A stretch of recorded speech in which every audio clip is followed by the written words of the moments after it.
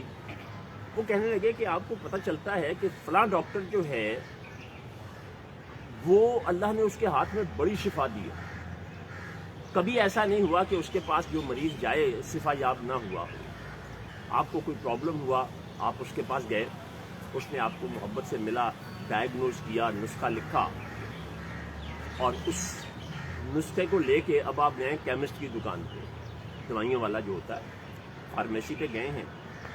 Pharmacy والا آپ سے کہتا ہے کہ یار یہ جو دوائی لکھی ہوئی نا 3 نمبر پہ، یہ دوائی موجود نہیں ہے، اس کی بجائے تم یہ لے جاؤ، یہ سیم وہی کام کرے گی۔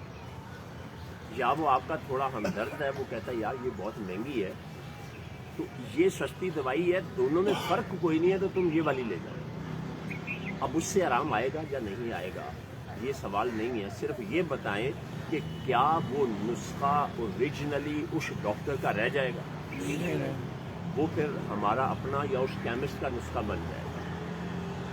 تو اللہ نے یہ ہمیں جو نسخہ دیا ہے، جو میں نے آپ کو مینول کی مثال دی تھی کہ جب ہم کوئی مشین خریدتے ہیں تو اس کے ساتھ ہمیں ایک مینول ملتا ہے تو اس کے مطابق ہمیں چلنا ہوتا ہے. پھر تو ہم اس چیز کا وہ صحیح استعمال کرتے ہیں، بنانے والے کی مرضی کے مطابق استعمال کرتے ہیں، ورنہ ہماری اپنی مرضی ہوتی ہے.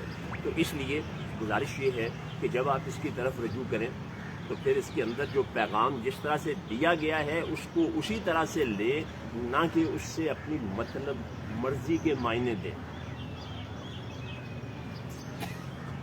کبھی غور کیجئے گا کہ ہمارے علماء سو جو ہیں وہ یہود کی طرح کرنے لگے ہیں.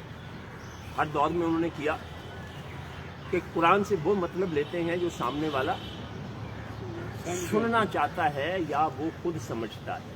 جو قرآن خود کہتا ہے اس پیغام کی طرف نہیں جاتے.